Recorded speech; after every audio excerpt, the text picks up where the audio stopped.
الله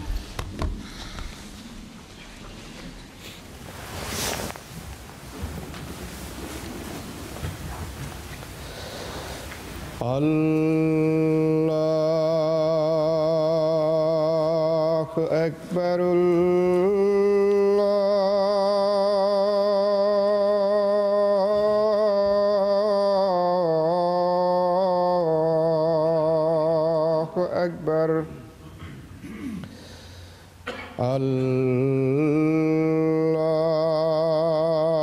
الله أكبر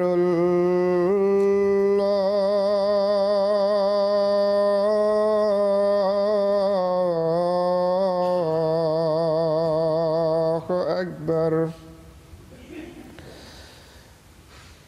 أشهد أن لا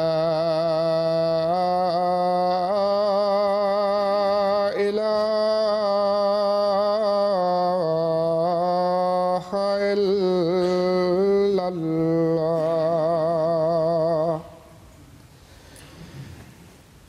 أشهد أن لا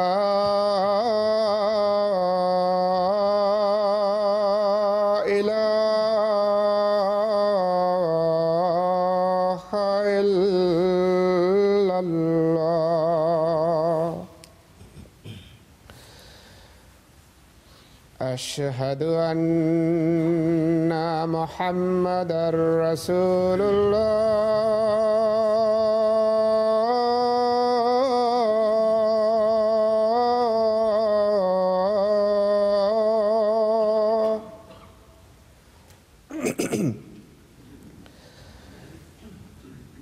أشهد أن محمدًا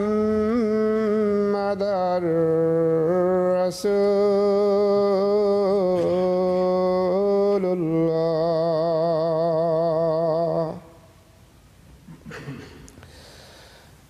حي على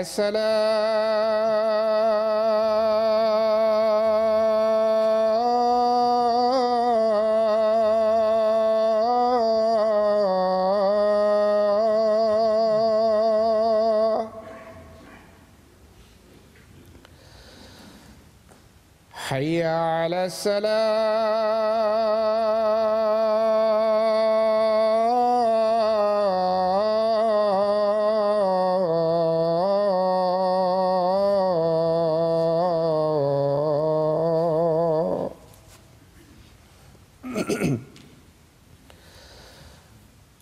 حي على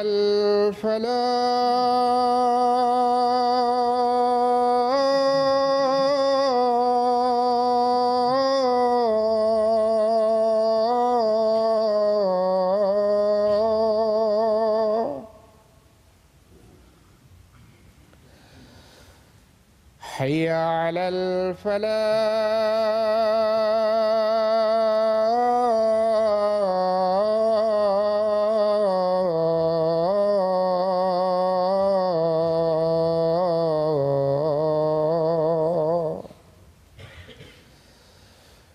الله أكبر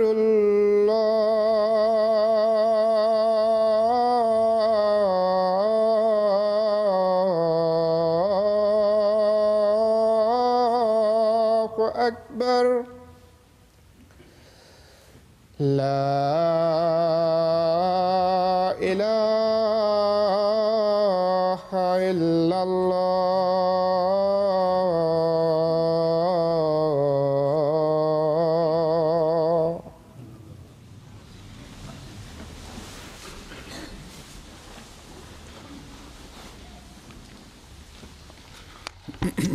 السلام عليكم ورحمة الله.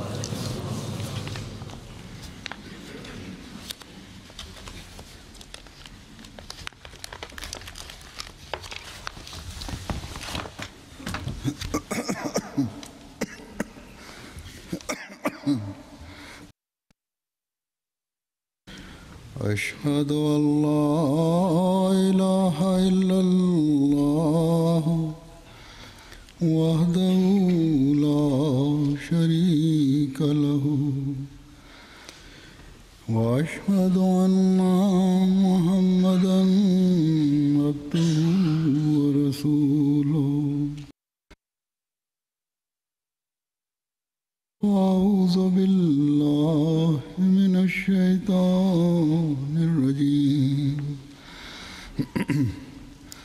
بسم الله الرحمن الرحيم الحمد لله رب العالمين الرحمن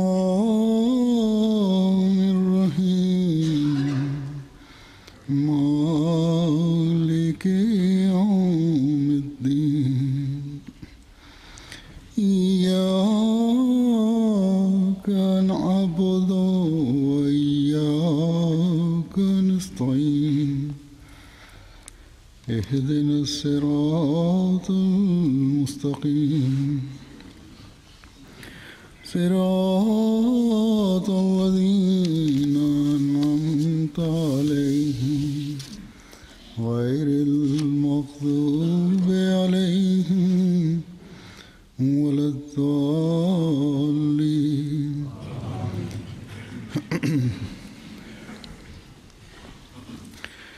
आजकल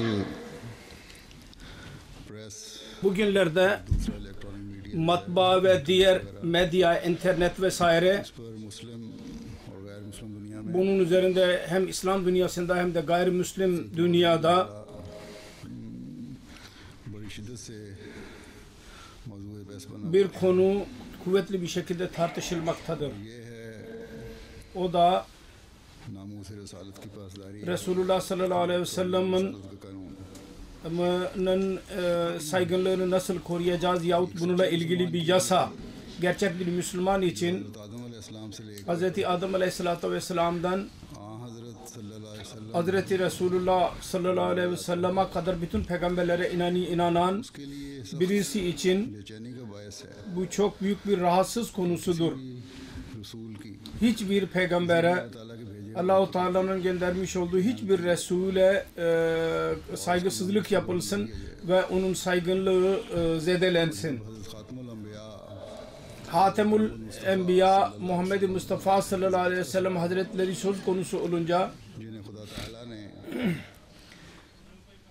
अफजलुर रसूल फरमाया है ki bütün peygamberlerin en üstünü ve en seçkinidir.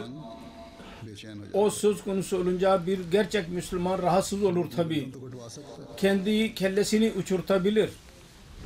अपने बच्चों को Kendi çocuklarını कत्ल होता kendi gözlerinin önünde öldürülmesini seyredebilir. Kendi malların yağma edildiğini seyredebilir. Fakat kendi efendisi Muhammed Mustafa sallallahu aleyhi ve sellem'i küçük düşürmek bir yana हल्का सा लफ्ज asla böyle küçük bir kelime dahi नहीं सुन सकता asla dinleyemez, duyamaz.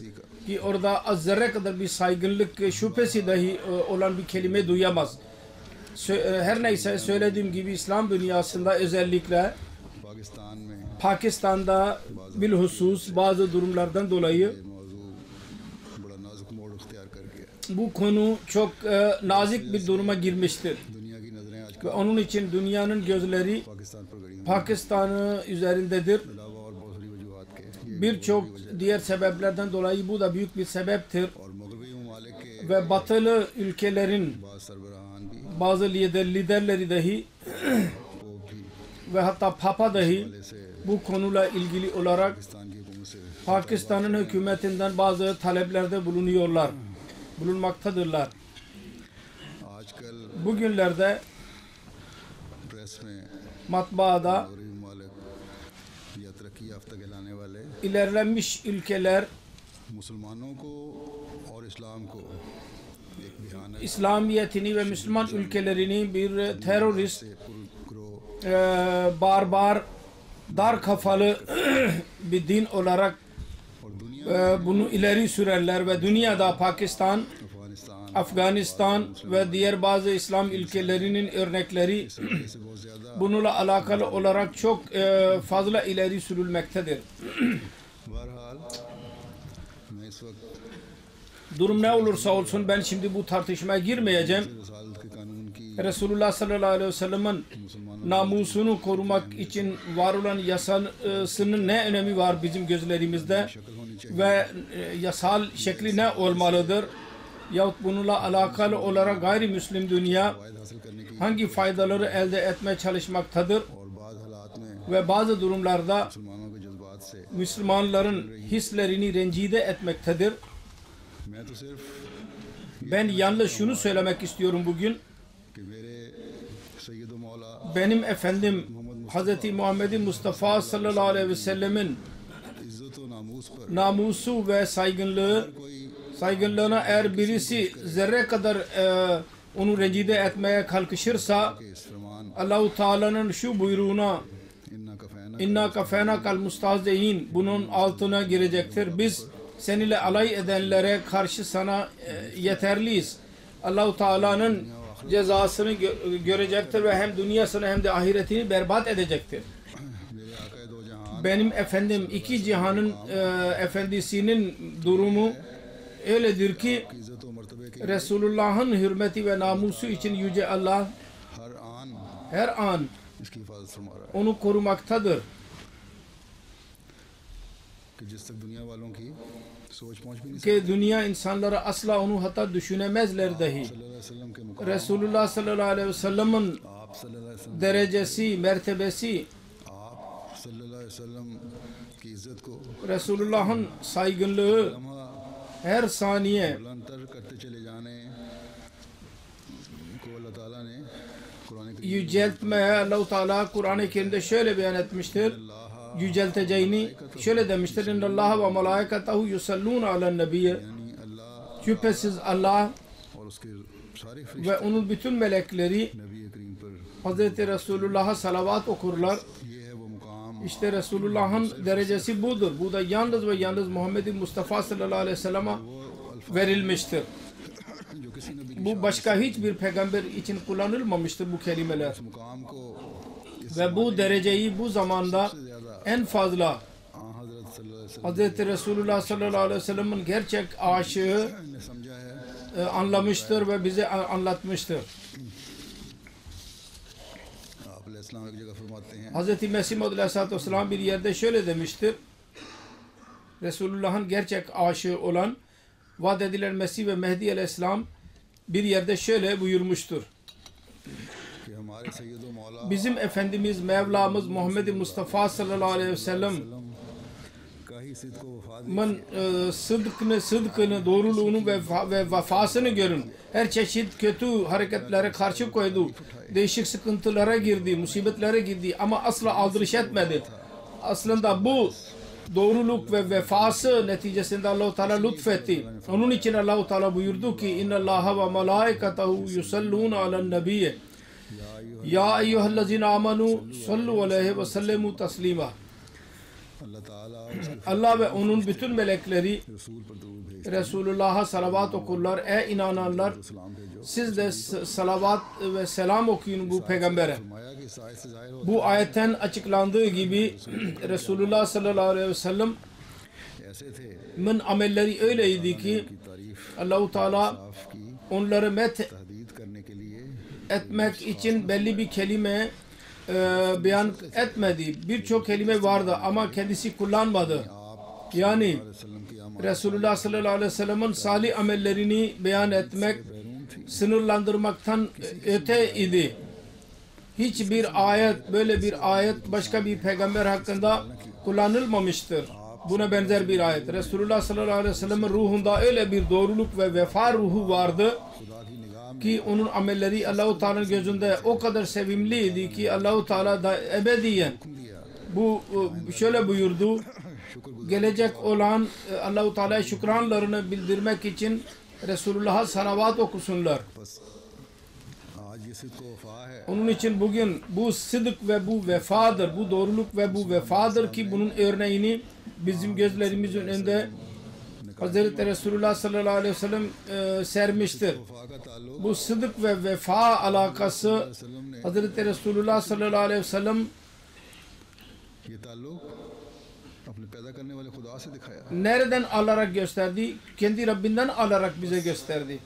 अगर हमने Onun için eğer biz Hazreti Resulullah sallallahu aleyhi ve sellem'e tabi olacak isek और आपकी उम्मत के उन अफराद में शामिल होने ve ümmetinin öyle fertlerine होने का girmek istersek ki हक अदा करने वाले mümin olmanın gerçek hakkını eda edenlerdir. O zaman सिद्क व वफा के bizim sıdık ile vefa ile बातों पर अमल करने की ज़रूरत है जिनका हुक्म हमें खुदा ताला ने Allah-u Teala'nın buyurduğu sözlere tabi olmamız gerekir o zaman. Kendi dillerimizi Resulullah sallallahu aleyhi ve sellem'e salavat okumak ile meşgul etmeliyiz ki biz de अल्लाह ताला का कुर्ब पा सकें Allah-u Teala'ya yaklaşalım. ताकि हम Ki biz de से फैज़ पा सकें जो अल्लाह ताला के इस प्यारे Yüce Resulullah sallallahu aleyhi ve sellem'in bu peygamberine ile birlikte olan bereketlerinden istifade edelim. Resulullah hakkında Hz. Mesih Maud aleyhissalatü vesselam bir yerde şöyle demiştir. Kendi amellerinin netlerini nitelendirmek bütün sınırlamalardan üstündür. Onun için öyle bir dereceye ulaşmıştır ki Allah ve onun melekleri dahi kendisine दरूद भेजते हैं salavat okurlar.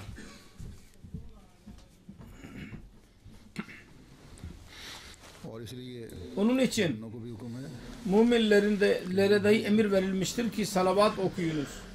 और दरूद भेजते हुए Ve salavat okuyarak इंसानात को सामने रखें जो आ हजरत Resulullah sallallahu aleyhi ve sellem'e bize ettiği minnetleri, ihsanları हमें एक ऐसे दिन unutmayalım.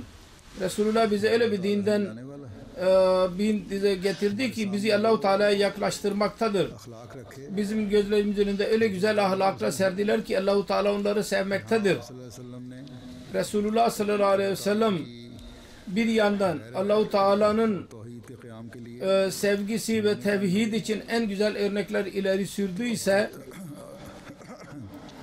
अब्द कामिल बनकर ve onun en mükemmel külü olarak ibadetin hakkını dahi verdi diğer taraftan. Allah-u Teala'nın korkusunun en güzel örneğini bizim gözlerimizin önüne serdi. हमद व शुक्र का बेमिसाल उस Allah-u Teala'ya hamd etme ve ona şükranlarımızı bildirmenin en güzel örneğini dahi bize sundu. Kur'an-ı Kerim'de Allah-u Teala müminlere हर हालत में her durumda सच्चाई पर चलने doğruluktan yana ईमानत olmalarını, emanet ve diyanetin doğruluğunun hakkını vermeleri ve पास करने rahim ve akrabalıklarını vermeleri, dünya insanlarına sevgi göstermeleri, onlara सब्र और हौसला onlara iyi davranmaları, sabır göstermeleri, affetmeleri, आजिज़ी और इनकिसारी aciz ve kibarlık göstermeleri हर हालत में ve her durumda खुदा ताला पर Yüce Allah'a tevekkül etmeyi emretmiştir ve buna benzer birçok buyruk vardır. Onun en güzel örneği Resulullah sallallahu aleyhi ve sellem bizim gözlerimizin önüne sermiştir.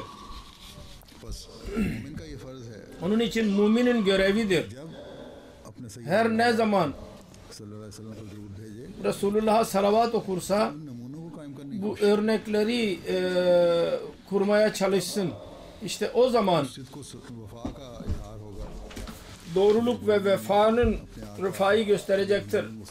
Bir mümin Resulullah sallallahu aleyhi ve sellem her müminin alakası vardır Resulullah'a karşı. Ve ondan sonra Allah-u Teala ile bizim aynı alakamız vardır. Bu olursa o zaman Hazreti Resulullah sallallahu aleyhi ve sellem'e gönderilen salavat olarak isimlendirilecektir ki şükranlarımızı bildirmek için olacak. Bir müminin Resulullah sallallahu aleyhi ve selleme karşı olan sevgi ve vefa alakası budur. Resulullah sallallahu aleyhi ve sellem gerçek namusu budur. Diğerlerin dilini, ağzını kapatmak için Resulullah'ın örneğine bağlı olalım. ना कि अपने ज़ाती मफाद हासिल करने के लिए इंसाफ की धज्जियाँ उड़ाएं Kişisel alakaları, kişisel istifade etmek için yabancılara itiraz etme hakkını vermeyelim. Yalnız bize itiraz etme hakkını değil, kendi yaptıklarımız yüzünden sevgili Peygamberimiz Efendimiz bütün masumların baş tacı olan Resulullah sallallahu aleyhi ve sellem aleyhinde dil uzatmasına, edep dışında, edepten uzak olan kelimeleri söylemesine izin vermeyelim. अगर मुखालिफीन इस्लाम को Eğer İslam muhalifleri हमारी किसी कमजोरी की वजह से bizim bir zaafımız neticesinde वसल्लम के Resulullah sallallahu aleyhi ve sellem hakkında bir şey söylüyorlarsa तो हम भी गुनाहगार होंगे biz de günahkar oluruz o zaman. हमारी भी जवाब तलबी होगी Allah-u Teala bize de soracak. कि तुम्हारे फलां अमल ने Sizin filan ameliniz düşmanın ağzını açtırdı. क्या तुमने सिर्फ यही समझा था Siz yalnız bunu mu düşündünüz? तुम्हारे खोखले नारों ki अमली के नारों boş naralar atmakla, sloganlar atmakla Resulullah sallallahu aleyhi ve sellem'in sevgisi ifade edilecek yahut onun sevgisini ifade edenler mi olursunuz? Allah-u Teala bunu sevmez. Allah-u Teala ameli sever. Amel ister. बहुत बड़ा खौफ Onun için Müslümanlar için büyük bir korku yeridir. जहाँ तक दुश्मन के बुग़्ज़ों Düşmanların düşmanlığı, कीनों kinleri और इस वजह से मेरे ve प्यारे bunun neticesinde benim efendim, sevgili efendim Resulullah sallallahu aleyhi ve sellem aleyhinde का ताल्लुक है ağızlarını का ताल्लुक açmaları ve kendisini küçük düşürmeleri konusuna gelince Allah-u Teala şöyle beyan etmiştir. मैं काफ़ी हूँ Bunlar için ben yeterliyim. हज़रत सल्लल्लाहु अलैहि वसल्लम के मुकाम Resulullah sallallahu aleyhi ve sellem'in derecesi hakkında अलैहिस्सलाम ने Hz. Mesih Maud aleyhissalatü vesselam bize nur vermiştir.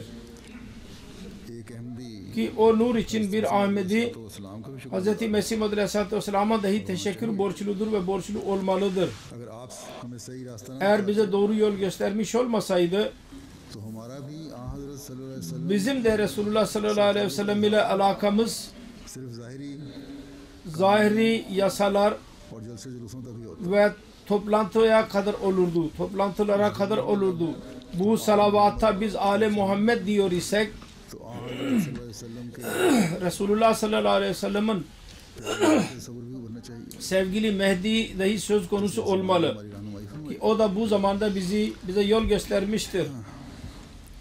अब मैं हज़रत मसीह मौद अलैहिस्सलाम Şimdi ben Hz. Mesih Maud aleyhissalatü vesselam'ın bazı yazılarını okuyorum. से ज़ाहिर होगा Bundan anlaşıldığı gibi वसल्लम के Hz. Resulullah sallallahu aleyhi ve sellem'in en yüce mertebesini Hz. Mesih Maud aleyhissalatü vesselam nasıl anladıysa ve gördüyse वो क्या है o nedir? यकीनन ये आप ही का हिस्सा है Şüphesiz onu ancak kendisi anlamıştır. Bize de yol göstermiştir. Bir yerde şöyle der. कि वो आला दर्जा का नूर जो इंसान को दिया İnsana verilen en yüce nur, yani insanı kamila verilen nur meleklerde yoktu. Zoom में नहीं Yıldızlarda yoktu. Ayda yoktu. Aftab में भी नहीं Güneşte de dahi yoktu. कि समुद्रों और दरियाओं Yeryüzünün denizlerinde yoktu. Lal, inci, zümrüt ve diğer incilerde de yoktu. अर्जी और समा Hiç yer ile gök ile ilgili hiçbir şeyde yoktu. Yalnız insanda vardı. Yani insanı kamil de vardı. Ki onun en yüce ve en üstün ferdi bizim Efendimiz bütün peygamberlerin सैयदुल başı Seyyidül Ehya Muhammed Mustafa sallallahu aleyhi ve sellem'dir. İşte o nur o insana verildi और हस्ब मुरातब उसके ve onun aynı renkte olan mertebeler bakımından kendilerine de verildi. Aynı renge sahip olanlara da verildi. की कोशिश करते हैं Örneğine tabi olanlara da verildi. शान आला और अकमल और अतम तौर पर Ve bu nur en fazla Muhammed Mustafa bizim Efendimiz, Hadimiz, को मस्तूर sadık ve mesduk ummi peygamber Muhammed Mustafa sallallahu aleyhi ve sellem'de bulunur. फिर इस आश के सादिक के Sonra bu gerçek aşığının होने gerçek aşkı nasıldır onun bir örneğini dinleyiniz. Şöyle der. हमेशा ताज्जुब की Ben daima hayret ile bakmışımdır. Bu Arabi peygamber ki adı Muhammed'dir sallallahu aleyhi ve sellem. हजार दरूद और Binlerce salavat ve selam üzerinde olsun. का नबी Bunun derecesi ne kadar yücedir. Onun yüce mertebesini anlamak mümkün değil. तासीर कुदसी का Onun करना इंसान kutsi etkilerini anlayabilmek insanın görevi değil. जुज उसके मर्तबे Maalesef शनाख्त नहीं onun mertebesi tam olarak anlaşılmamıştır. Tevhid dünyadan kaybolmuştu. दोबारा उसको दुनिया Bir tek kişi getirmiş olan budur. Yüce Allah'ı en fazla sevdi ve en fazla insanı da sevdi. इसलिए खुदा ने Onun için Allah-u Teala kalbini bilen Allah तमाम अंबिया kendisine bütün peygamberler ve bütün ilkler ve sonradakilerden daha üstün kıldı ve onun muratlarını kendi hayatında verdi. Her feyizin kaynağı odur. जो बगैर इकरार इफाजा उसके किसी Fazil Resulullah sallallahu aleyhi ve sellem'den bereket aldığını söylemeden birisi bir bereket elde ettiğini iddia eden şeytandır. Şeytanın zürriyetidir. Her zaferin anahtarı onun elindedir. Her marifetin hazinesi onun elindedir. Her kim onun vasıtasıyla almazsa o mahrumu ezelidir. Biz nedir ve neyiz ki? Biz kafir, nankör oluruz. Eğer şunu kabul etmezsek ki biz gerçek tevhidi onun vasıtasıyla elde ettik. Dirip Allah'ı biz onun vasıtasıyla öğrendik. Allah-u Teala ile mukaleme ve muhatibe şerefine dahi onunla nail olduk ki böylece Allah-u Teala'nın yüzünü görürüz. Bu hidayet güneşinin nuru bizi aydınlatmaktadır. Biz onun önünde durdukça aydın olabiliriz. Sonra bir yerde şöyle demiştir. Biz insaf gözüyle baktığımız zaman bütün peygamberlerin silsilesinde en yüce mert kişi ve diri peygamber ve Allah-u Teala'nın en fazla sevgili peygamber bir tek kişiyi görüyoruz. Yani peygamberlerin lideri, bütün peygamberlerin iftihar vesilesi adı Muhammed-i Mustafa'dır, Ahmed-i Mujtaba'dır sallallahu aleyhi ve sellem. Onun gölgesi altında 10 gün yürümekle öyle daha önce 1000 senede bulunamayan nur kendisinin arkasında 10 gün yürümekle bulunabilir. Benim dinim şöyledir ki eğer Resulullah sallallahu aleyhi ve sellem bir tarafa tutulursa ve bütün peygamberler şimdiye kadar gelip geçmiş olan hepsi bir araya gelerek Resulullah'ın yaptığı ıslahı yapmak isteseydiler asla yapamazlardı. Onlarda o kuvvet ve o havsala yoktu. Resulullah'ın havsalası. Eğer birisi derse ki peygamberlere küçük düşünüyorsun derse maalesef onun sözü doğru olmayacak. Ben peygamberlere saygı göstermek kendi imanımızın bir parçası olduğunu görüyorum. Ama Resulullah'ın üstünlüğü bütün peygamberlerden daha üstün olması benim imanımın en büyük parçasıdır ve benim kanıma girmiştir. Bu benim elimde değil ki onu çıkarayım. Şanssız ve kör muhalif ne derse desin. Bizim peygamberimiz sallallahu aleyhi ve sellem o iş yaptı ki ne ayrı ayrı ne de birlikte başkalar yapamazlardı. Bu da Allah-u Teala'nın lütfudur. Şöyle der. İnsan oğlu için yeryüzünde artık başka bir kitap yoktur Kur'an dışında. Ve bütün insan oğulları için bir Resul ve Şefi yoktur Muhammed Mustafa sallallahu aleyhi ve sellem dışında. Onun için çaba sarf ediniz ki gerçek sevgiyi bu yüce peygambere gösterin. Ve ondan başkasını hiçbir şekilde ondan daha üstün tanımayın ki gökyüzünde necat bulmuş sayılasınız. Ve unutmayasınız ki necat öldükten sonra ortaya çıkacak değildir. Gerçek necat bu dünyada kendi nurunu gösterir. Necat bulmuş kimdir? Allah-u Teala'nın doğru olduğunu kesin bilen ve Muhammed Mustafa sallallahu aleyhi ve sellem'in onun ve bütün mahlukat arasında aradaki şefidir. Gök altında başka kendisine eşit bir peygamber vardır ne de Kur'an mertebesinde başka bir kitap vardır. Allah-u Teala başkası için istemedi ki daima yaşayasın. Fakat bu seçkin peygamber ebediyen yaşamaktadır. Resulullah sallallahu aleyhi ve sellem'in ebedi hayatını şöyle nitelendirmiştir. Bu çok tuhaftır ki dünya bitmek üzeredir. Ancak bu kamil peygamberin feyiz ışılları hala bitmemiştir. Eğer Allah-u Teala'nın kelamı Kur'an-ı Kerim mani olmasaydı yalnız bu peygamber idi ki onun hakkında diyebilirdi ki şimdiye kadar bedensel olarak gökyüzünde yaşamaktadır. Çünkü biz onun hayatının amarelerini görüyoruz. Açık amarelerini. Onun dini diridir. Ona tabi olan diri olur. Ve onun vasıtasıyla Allah-u Teala elde edilir. Biz gördük ki Allah onunla ve onun sevgilisiyle ne sever. Eğer o gerçekten yaşıyorsa ve gökyüzünde उसका मुकाम बरतर है। onun mertebesi en üstün ise मुंसरी जो फानी है ये नहीं है। o zaman yalnız bu beden değil, maddi beden değil, başka bir beden ile lazeval olan Allah-u Teala'nın huzurundadır orada. Bu maddi vücuduyla değil. कोई इंसाफ की नजर से देखे Eğer bir insaf gözüyle bakarsa şunu söylemekten kendini alamaz. मसीह Hz. Mesih Aleyhisselatü Vesselam nasıl सल्लल्लाहु अलैहि वसल्लम के Hz. Resulullah sallallahu aleyhi ve sellem'in derecesini tanıdıysa भी नहीं पहचान सकते başka hiçbirisi tanıyamaz. और आप ही वो मर्द मुजाहिद थे Ve aslında kendisi öyle er kişiydi ki Resulullah sallallahu aleyhi ve sellem'e yapılan saldırılar durumunda en ilk olarak etkileyici ses yükseltti.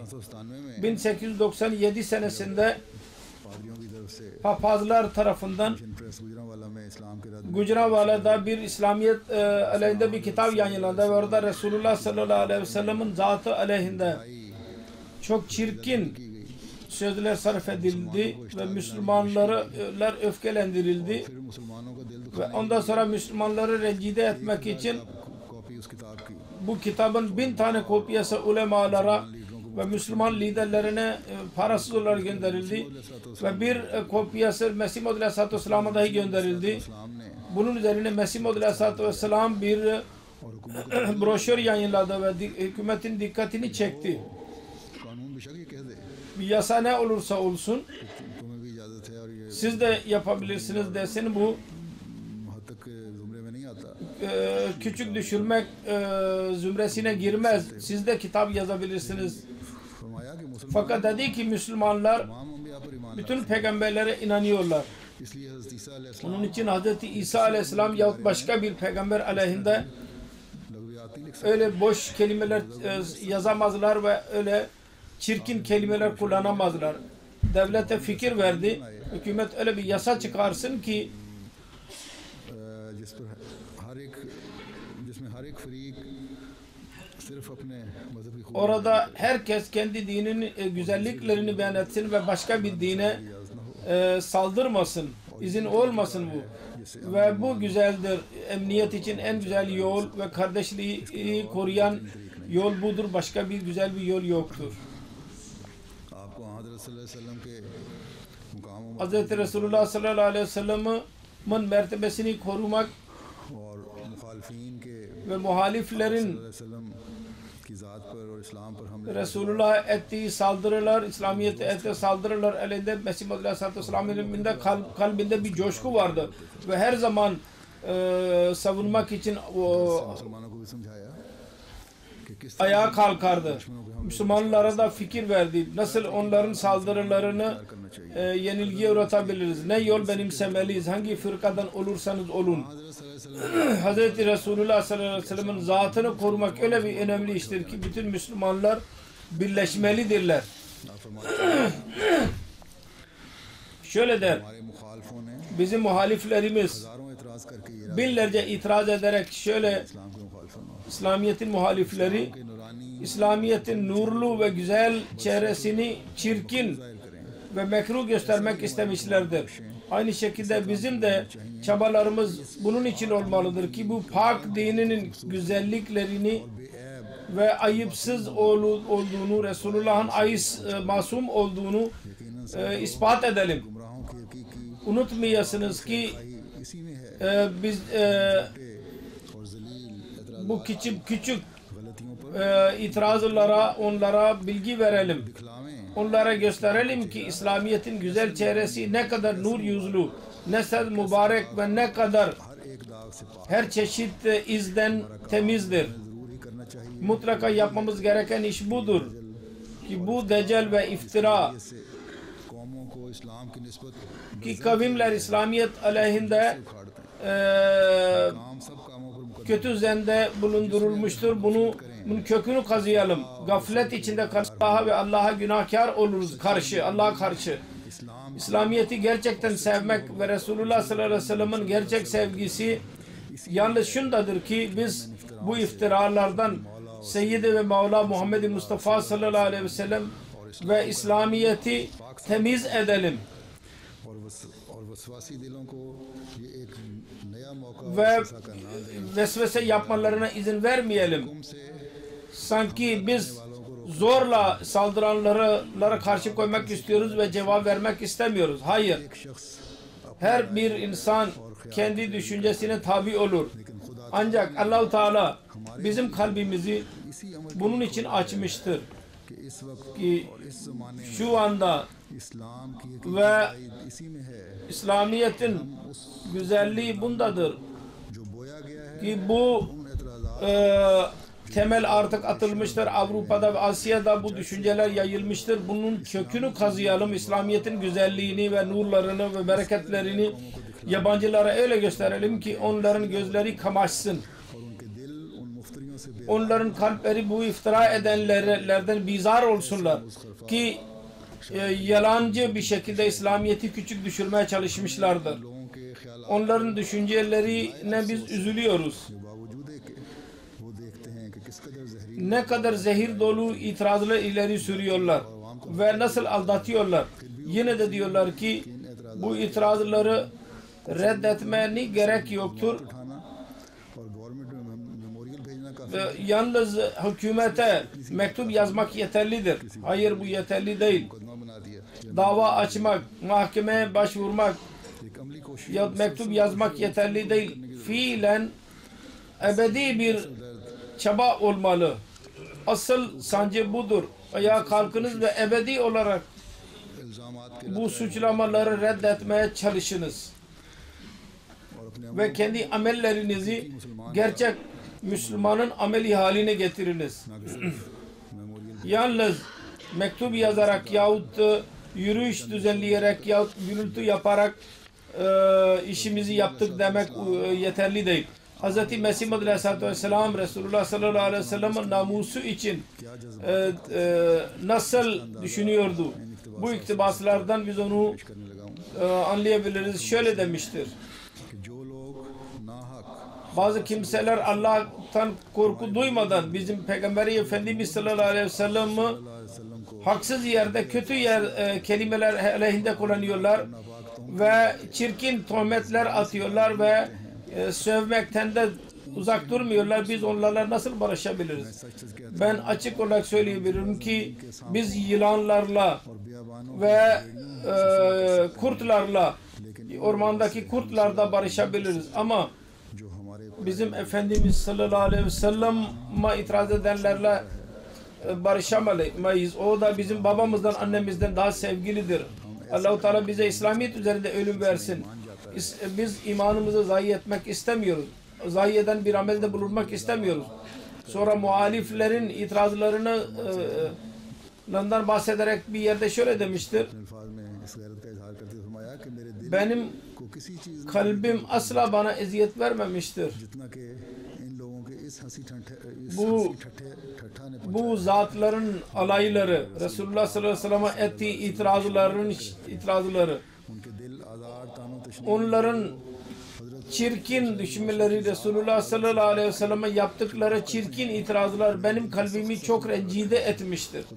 Allah adına yemin ederim, eğer benim bütün çocuklarım ve o çocuklarımın çocukları ve benim bütün dostlarım ve benim bütün dostları benim gözlerimin önünde öldürülürse ve benim ellerim, ayaklarım kesilirse, gözlerim oyulursa, bütün muratlardan mahrum bırakırsam ve bütün kolaylıklarımı yok edersem, bütün bunlara rağmen benim için Resulullah sallallahu aleyhi ve sellem'in रसूल अकरम सल्लल्लाहु küçük düşürülmesi daha ağırdır. हमले किए जाएं Öyle çirkin saldırılarda bulunmak daha ağırdır. Onun için eğer Rabbimiz bize merhamet eyle ve bizi bu beladan koru. Bugün dahi बाज इस्लाम bazı İslamiyet'e düşman bazı papazlar İslamiyet'e çirkin saldırılarda bulunmaktan vazgeçmezler. Geçenlerde जिस पादरी ने bir कुरान करीम papaz Kur'an-ı Kerim'i ateşe vereceğini söylemişti. आज भी वो ये ख्याल Bugün yine aynı düşünceleri devam ediyor. Düşünceleri değişmemiştir. Burada İngiltere'ye gelmek istiyordu. Geçenlerde हुआ था किसी ग्रुप ने उसको bir grup kendisini buraya davet etmişti. Ya belki parlamento. तो बहरहाल कल की Dün bir haber vardı ki İngiliz hükümeti इस पर अब तक वो onun buraya gelmesini yasak etmiştir. Burada değişik dinlere inanan insanlarız ve ülkede hiçbir fesat istemiyoruz. बर्दाश्त भी नहीं हम कर Ve biz buna tahammül edemeyiz. Onun için buraya gelmene izin yoktur. तो ये बड़ा मुस्ताद Bu güzel bir हुकूमत बरतानिया का yaptığı karardır. Gelecekte de Allah-u Teala bunlara adaletli olmaları kendilerine nasip etsin ve diğer dinin hükümetleri dahi bundan ders alsınlar ki dünyada fitne ve fesat yok olsun. अब मैं आता हूँ मसीह मौद Şimdi Hz. Mesih Maud Aleyhisselatü Vesselam'ın गैरत का अपनी fiili olarak nasıl Resulullah sevgisini göstermiştir. Bir iki hadiseden bahsedeyim. लेख Ram Lekram'ın olayını herkes bilir. Nasıl उसके लिए आप Resulullah Hz. Mesih Maud Aleyhisselatü Vesselam Resulullah sevgisini gösterdi. Abdest alıyordu bir istasyonda. Geldi lekram ve selam verdi. Resulullah Mesih Maud Aleyhisselam dikkat etmedi. Abdest almaya devam etti. O da zannetti ki belki görmemiştir. Diğer taraftan geldi ve selam verdi. Yine cevap vermedi. O gitti. Birisi dedi ki Ekrem geldi ve selam veriyordu. Mesih Maud Aleyhisselam dedi ki कि हमारे आका को bizim Efendimiz'i sövüyor ve bize selam veriyor. ये थी गैरत Resulullah sevgisi buydu. और ये गैरत का मुजाहिरा है जो हर मुसलमान को Her Müslüman aynı sevgiyi göstermelidir. Hazreti Şeyh Yakub Ali İrfani radıyallahu anh bir hadiseden bahsediyor. कहते हैं डॉक्टर Doktor वाइट ब्रेख Papaz White को 1925 में मिला ile Londra'da buluştum. जो आजकल वहाँ उन दिनों में O günlerde o da Doktor Stanson अगर सही लिखा हो तो मैं लिखा है इसलिए Urduca yazılı olduğu için pek okuyamadım. Onunla görüştüm.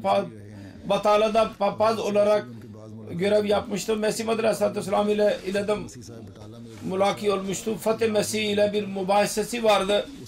Orada da dahi bu padri papaz vardı. Cemaat ile alakası vardı. Onun için ben arzu duydum. O papaz ile onunla görüştüm Londra'da. Konuşmamız esnasında sorularıma cevap veren Hz. Mesih Maud Aleyhisselatü Vesselam'ın karakteri hakkında bazı olaylardan bahsediyordu. Bir seferinde papaz dedi ki कि मैंने ben Mirza Bey'de bir şey gördüm. Ben onu sevmiyordum. कि वो जब Her ne zaman Resulullah'a itiraz edilirse तो नाराज öfkelenirdi ve onun yüzü यानी ऐसा इतराज जो नाजेबल değişirdi. बाकी तो इतराज करते İtiraz tabi ederler ama çirkin kelimelerle itiraz eden. Edep dışına çıktıkları zaman Mesih Maud Aleyhisselatü Vesselam öfkelenir ve rengi değişirdi. तो İrfani Bey diyor ki papaz bey dedim कि जो बात आपको ना sizin sevmediğiniz şeye ben kurban olayım. Çünkü Mesih Maud Aleyhisselatü Vesselam'ın hayatının bir yönü aydınlanıyor. Resulullah sallallahu aleyhi ve sellem'e olan aşkını ortaya çıkartmaktadır bu olay. नजदीक शायद Sizin yanınızda belki bir ayıptır ama bence bu en güzel ahlak budur. और आपके मुंह से Ve sizden duyduktan sonra Mesih Maud Aleyhisselatü Vesselam'ın sevgisi kalbimde daha da artmıştır. आपको हजरत से बेइंतहा इश्क था और बर्दाश्त नहीं कर सकते Demek ki Mesih Maud Aleyhisselatü Vesselam'ın Resulullah aşkısı çoktu ve kendisine saygı gösterilmesini asla ona tahammül edemezdi birisinin. तो ये है गैर İşte Resul sevgisi budur. ऐसा इजहार कि जिससे दूसरे को खुद ही एहसास हो Ki kendisi düşünsün ki o Resulullah sallallahu aleyhi ve sellem hakkında terbiye के अंदर sınırları içinde kalarak söz söylemelidir. गरज का मसला Kısacası Mesih Maud Aleyhisselatü Vesselam kendi ameliyle, और अपनी तारीफ kendi yazılarıyla ve konuşmalarıyla dünyaya ispat etmiştir ki gerçek Resulullah aşkı nedir? और फिर अपनी Ve sonra kendi cemaatinde aynı ruh üflemiştir. लेकिन Ancak ये गैरत रसूल दिखाओ bu Resulullah sevgisini gösteriniz ama yasaların çerçevesi içinde kalarak her iş yapınız ama yasaları ihlal etmeyin. ऐसी तालीम का İşte bu talimatın neticesidir ki Mesih Maud Aleyhisselatü Vesselam aleyhinde एक दिल आजाद bir çirkin bir kitap, bir Arya Hindu bir kitap yazdı मान जो ve Vertuman adlı bir dergide bir çirkin bir yazı yayınlandı. Hz. Mesih Maud Aleyhisselatü Vesselam ikinci halife radıyallahu anh onu reddetmek için her çeşit çaba sarf etti. Yalnız şu da nasihatlerde bulundu ki Müslümanlar Resulullah sallallahu aleyhi ve sellem'in sevgisini korumak için sevgi göstersinler ama şöyle ki bir Müslüman kendi nefsine hakim olur ve ona yenilmez. Bir Müslüman onu gösterirse dünya onlara karşı çıkmaktan kendiliğinden kaçıp gidecek.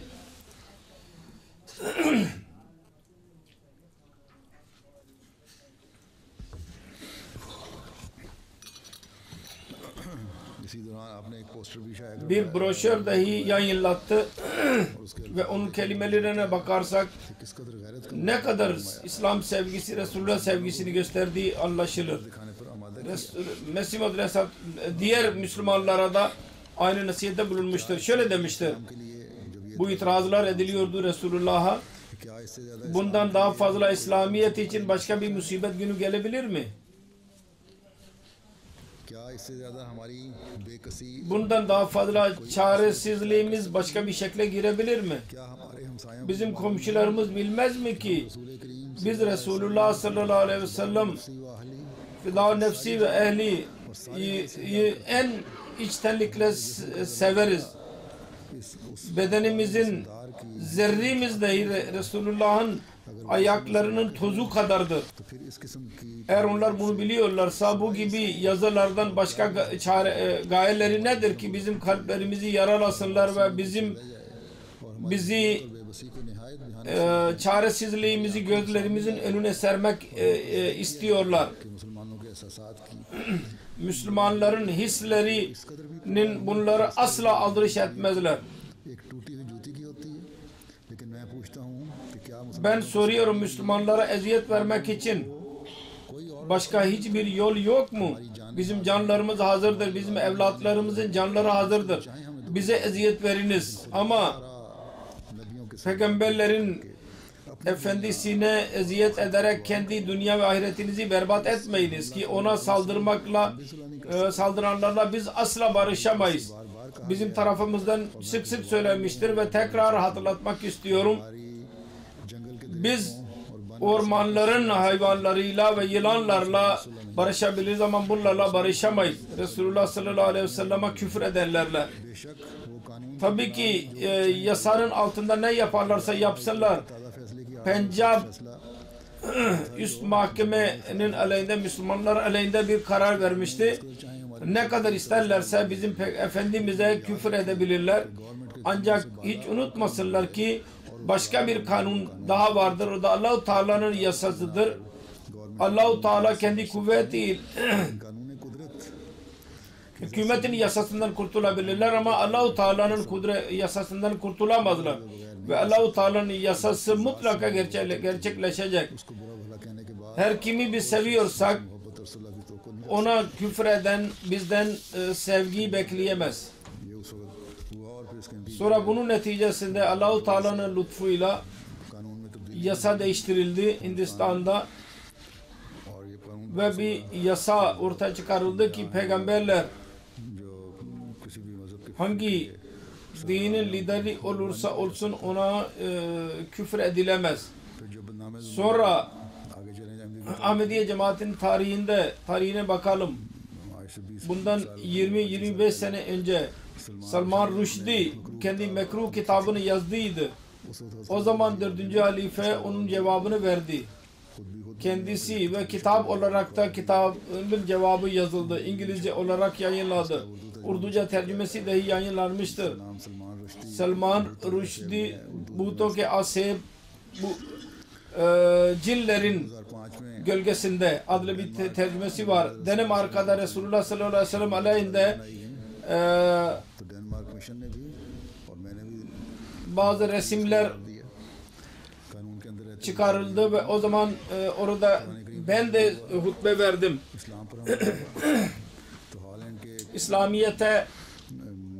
Hollanda'nın bir büyük millet meclisi üyesi bazı dil uzattı. O zaman dahi biz onun tepkisini gösterdik. İşte yasaya bağlı kalarak tepki göstermek, Müslüman bunu yapmalıdır. Ama yasa ihlal ederek biz hangi amel yaparsak Resulullah sallallahu aleyhi ve sellem'in ama sıdk ve vefa alakası yoktur o.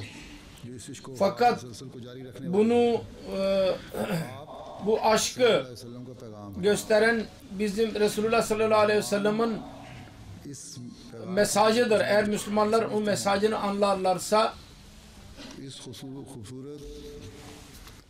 bu güzel mesajı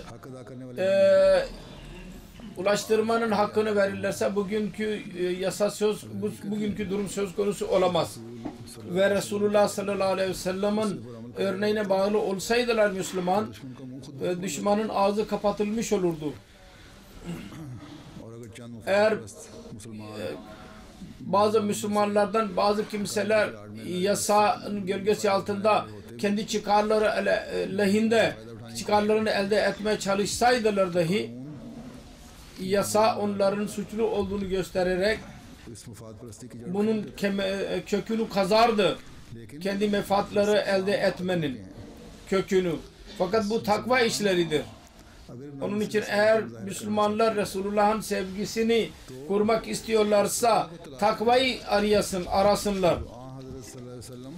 Resulullah o takvayı bizde yaratmak istiyordu. Ahmediye cemaatinin tarihinde Resulullah sallallahu aleyhi ve sellem sevgisi ile olaylarla doludur.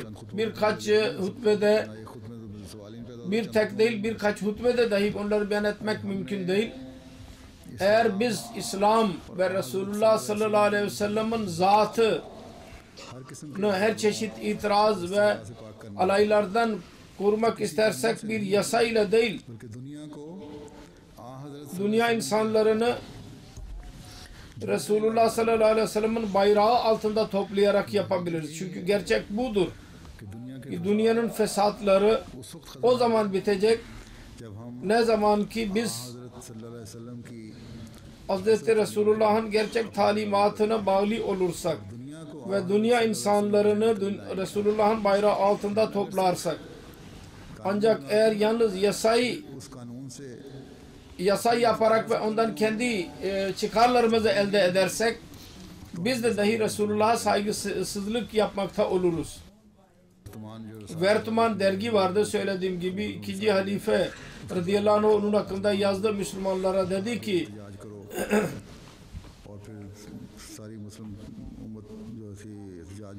bütün Müslüman ümmetler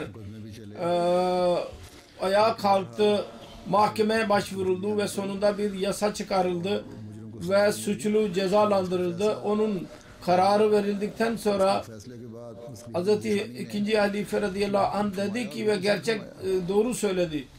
Benim efendim Muhammed Mustafa sallallahu aleyhi ve sellem'in saygınlığı bundan daha üstündür ki bir cemaatin üyesinin yahut bir ferdin yahut bir şahsın öldürülmesi bundan daha üstündür. Benim efendim insanlara hayat vermek için geldiydi, onları öldürmek için değil. Keşke bugün dahi her Müslüman bunu anlasın. Yasa zahiri fitneyi yok eder, kalbin tedavisini yapmaz. Eğer öyle bir gerçekten fitne varsa. Fitne var mı yok mu o da belli değil. Müslümanlar için gerçek sevinç o zaman olacak ancak ne zaman Resulullah sallallahu aleyhi ve sellem'in sevgisi yerleşirse. Bugün Ahmedilerin görevidir tabi. Tam olarak çaba sarf etmeliyiz biz bunun için. Eğer diğer Müslümanlar dahi af ve sevgi gösterirlerse, Resulullah sallallahu aleyhi ve sellem'in örneğini gösterirlerse, İslamiyet'e hizmet etmek bu olacak. İki İslam düşmanını Mekke fethi zamanında karşı koyacaklarına karar vermişlerdi. Fakat Mekke fethedildikten sonra को देखा और फतह मक्का की शौकत देखी तो घबरा गए। korkuya kapıldılar एक औरत ve bir kadın जो जिनके खावंद के वो अजीज थे उम्मे हानी, Ümmü Hani'nin उनके घर पर evine geldiler sığınmak için. सो Kocasının akrabalarıydılar. उम्मे हानी ने जो पनाह दे दी Ümmü Hani onlara sığınma verdi. Resulullah'ın hizmetine gitti ve arz etti. कि उन्होंने दो अशखास Ben iki kişiyi sığınmama aldım. Fakat benim kardeşim Ali der ki ben onları öldürürüm. Onlar suçludurlar. Resulullah dedi ki ey Ümmü Hani, जिसे तुमने senin sığınma verdiğine biz de sığınma verdik. Sığınmamızı aldık. Onlara asla ceza verilmeyecek. तो इस पनाह के Bu sığınmadan sonra इन्हीं दुश्मनों को ये onlar कि हजरत korkuyorlardı. Resulullah böyle şefkat ve sevgi göstermiştir. Biz nasıl yüzümüzü göstereceğiz kendisine? Ancak bir zaman Haris bin Hişam मस्जिद के करीब cami yakın Resulullah sallallahu aleyhi ve sellem ile tesadüfen karşılaştı. मुलाकात हुई तो उस रहमतुल्लाह Rahmetullahi alemin निहायत şefkatle görüştü. Ve bu Haris daha sonra Yermuk Savaşı'nda İslamiyet'i savunmak शहीद हो गए। gayesiyle orada canını verdi. एक औरत के पनाह Demek ki bir kadının sığınma verdiğini ne dahi Allah Resulullah saygı gösterdi. और वो इसके Ve इस्लाम के आगोश में आ गया। böylece o kafir Müslüman oldu bunun neticesinde. Bugün dahi bu örneğe ihtiyacımız var ve İslamiyet'in gerçek mesajını dünyaya iletmemiz gerekir. ना कि ज़ाहिरी कानून Zahiri yasa çıkartarak onu yanlış bir şekilde kullanmakla değil. Allah-u Teala bize dahi ve bütün Müslümanlara dahi bunu nasip etsin. Amin.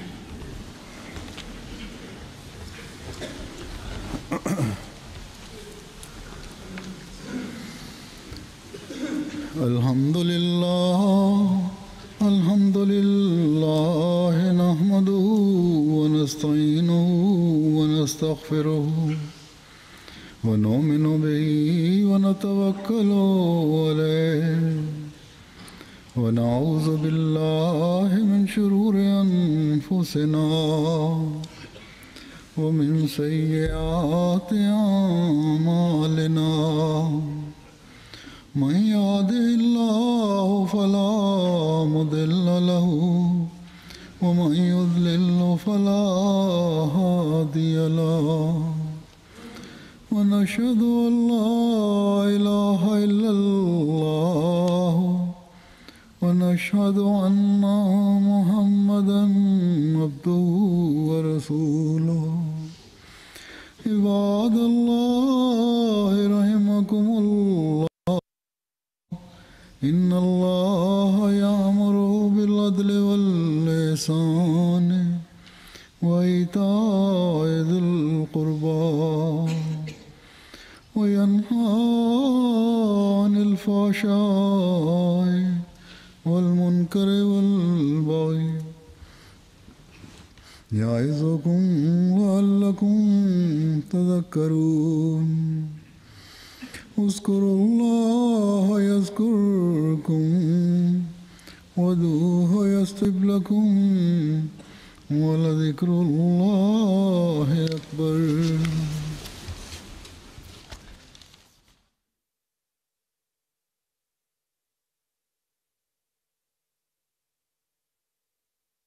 ما